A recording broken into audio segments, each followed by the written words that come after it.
Hi there, sixth graders. This is World History, Chapter 12, Lesson 4, Japan in Isolation. I will be reading aloud 360 to 363. Do follow along. We start with the yellow preview. Focus on the main idea. Japan became isolated or separated from most of the world, but still carried on some trade. Okay, we have lots of unfamiliar names and places here. I will be pronouncing these to the best of my ability. Edo, Kyoto, Osaka, Nagasaki, Murasaki Shikibu, Toyotomi Hideyoshi, Tokugawa Ieyasu, Aristocrat, Samurai, Typhoon, Daimyo, Shogun, Tokugawa Dynasty, Policy of Isolation. But first, you are there. 1603. You're a messenger on the Tokaido, the main road from Kyoto to Edo. Although it's early morning, the road is busy. You're pushed and shoved as you move through a crowd of poor farmers and laborers. They're wearing cotton robes called kimonos and straw sandals. Ahead of you is a group of wealthy farmers. They're wearing kimonos with fancy designs and wooden sandals. You stop at one of 53 checkpoints along the road. At each, guards carefully check people for swords or other weapons. Most of the people at the checkpoint carry only turnips, cabbage, and other vegetables. A merchant takes out coins to pay a tax on the goods he plans to sell.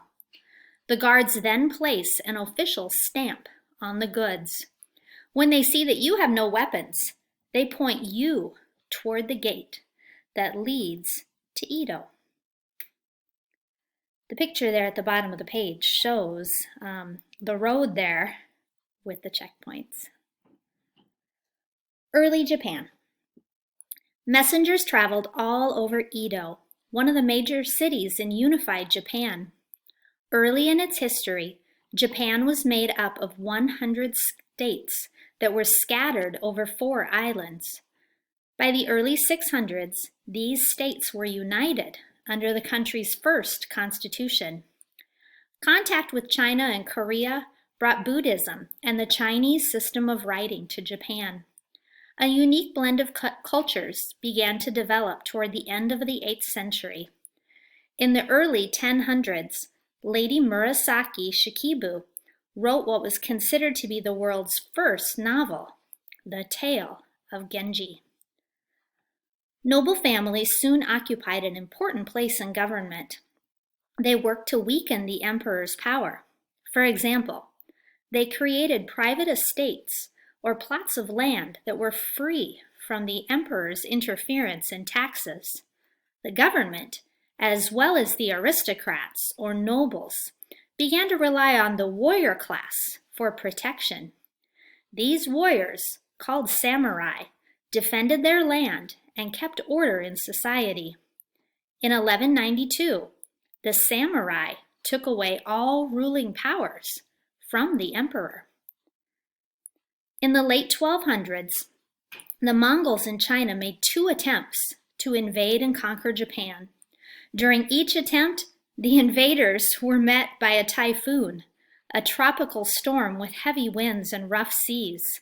Typhoons helped Japan to defeat any invaders. These victories led to a feeling of national pride. The Japanese believed that the kamikaze, or divine wind, destroyed the Mongols because the Japanese were a divinely protected people. The years that followed the Mongol attacks were filled with a series of conflicts.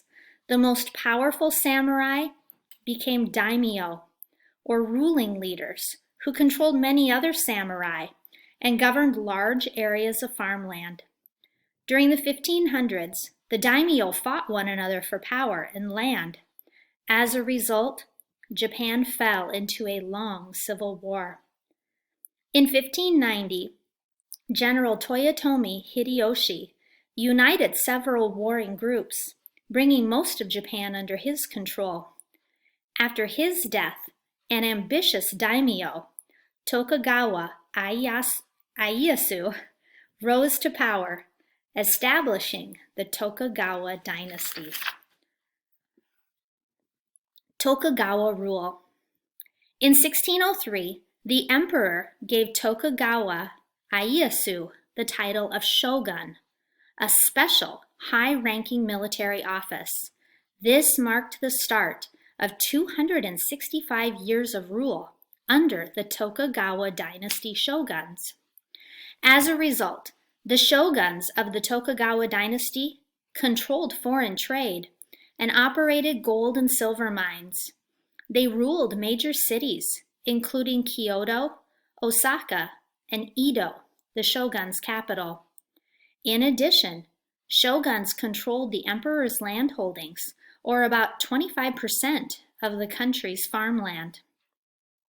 The daimyo controlled the remaining 75% of Japan's farmland. There were about 270 daimyo, and each governed his own domain. The shogun had to share authority with the daimyo. This meant that the daimyo, not the shogun, issued laws and collected taxes. During the rule of the Tokugawa dynasty shoguns, there was a strict four-class system. The samurai were at the top of the social system.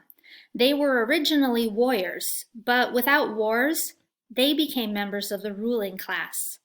Merchants, artisans, and farmers made up the remaining classes. The divisions between the four social classes were essential to Tokugawa shogun power. Shoguns would make agreements with local daimyo, playing one group against another. Because the shoguns took control of Japan's international trade, daimyos could not gain too much wealth and power. Soon, most foreigners were forced out of the country. Only a few Dutch and Chinese traders were allowed to return to Japan to conduct business in one port, Nagasaki. The shoguns outlawed traveling abroad and banned nearly all foreign books. The Dutch, who were from the Netherlands and Europe, brought books for Japanese scholars to read. These books helped scholars learn about studies in Europe and elsewhere. Shipbuilding, mapmaking, astronomy, and medicine were among the subjects of Japanese interest. This policy of isolation cut off Japan from the goods and culture of most countries. The only countries Japan still traded with were the Netherlands, China, and Korea, because shoguns wanted some contact with the outside world. In fact, shogun control caused trade to increase. The merchant class grew, and Edo became a large city. Dutchman Engelbert Kampfer commented during an official trade visit in 1691. The roads are always thronged by ordinary citizens on business. It is on most days more crowded than a public street in Europe. The shogun government of the Tokugawa dynasty remained in place for about 250 years, but it eventually fell into debt. As the merchant class began to grow wealthier and more powerful, taxes were raised, causing farmers to riot. As a result, the class system began to crumble. Thanks for listening.